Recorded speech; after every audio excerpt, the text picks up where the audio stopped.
بابا جان در وقت اقتدا کردن با امام نام امام هم گیریم،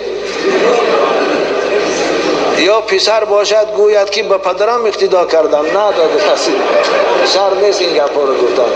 همین راه آردم به قبله به جهت کعبه اقتدا کردم به همین امام گو خواه پدر تای خواه تقایی تای خواه همسایی تای شدم بگرد و این شر می نام امام گرفتم چم. بچه خوب بدای طالب علم بدای نوه طالب علم ها تامالله میشن که خونیجگر میشن تشویش میشن. بابا جان بعض جاها در شخصان گوش و دم سگ را میبرند، آیا این گناه نیست؟ نه اگر عرف باشد و فایده داشته باشد بریدنش باکی نداره، زیرا که گوشی دراز بعضی وقتها سببی آزار همون سگ میشد، دیگه سگا میخواین میکنن شد از میشد شاید به خاطر این کوتاه میکنن که اگان سگ دیگر گوش نکند و نخواید.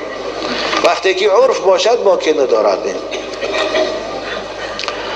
بابا جان در وقت علف درو کردن مار از پیشم براید، آن را چیکار کنم؟ گیر در بغلتان دوست چی خوب او وای مار از کجا که براد کوشش میشوید. پیغمبر خدا گفتن اقتل الاسودین ولو کنتم فی الصلاه، مار و کژدم گفتن درون نماز دم که باشه کشه.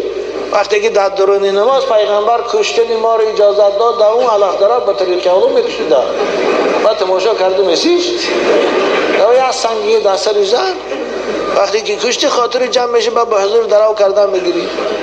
اما نه کشتیش اگر تشویشی که با نگزم گفتم نه بچه های کش رو از دشمن حذر گفتیم و این مار دشمن از مار و کژدمه. رسول اکرم حتی در این نماز گفتن کشه. من نماز خواندی سبده که یک مار یا کژدم پیدا شد در حالا یکم سنگه یکم جای در طور سری دو تا زنباره با نماز خواندن گیر کلید نکن نمازتن.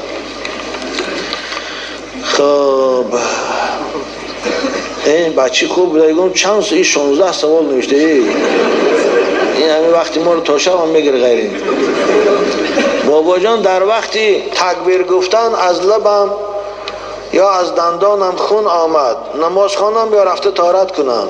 البته رو طهارت کنم چون خون که بنوه طهارت میشه کنه با او دیگه نماز رو طهارت کن، اما تکبیر گفتگی میشه بیا نماز تخون. بابا جان بالای گوسفند سوار شویم مثل خر و اسب درست ای؟ چی خوب بوده این نه؟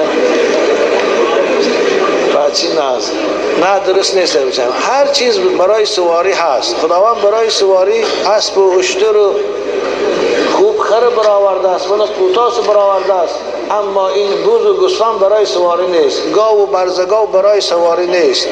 حالا یک زمانهای قدیم یک آدم برزگاو سوار شده بوده است، میگه خداوند برزگاو به زبان حال این حدیث صحیح است، به زبان درآور روش گردم به سوی صحابی گفت که انی لم اخلق من خدا برای سواری نآفریدم، من برای جفت کردن هستم نه برای سوار شدن.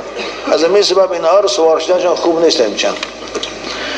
هر مخلوق خداوند برای یک چیزی آفریده است، یک خدمتی میکنه. دو ریشه درخت به زیر حاجت خانه رفته باشد میوهش حلال است یا نه؟ آره حلال است.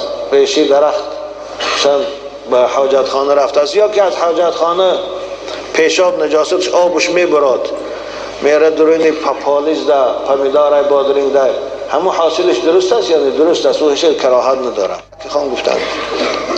بابا نیتی غسل را نخوانده به همراهی زن آبازی کنی درست است یا نه؟ آره درست است. همین جایی که قطعی زنود آبازی کنی حمام دارم بدی هوای خودش نیت حسابه.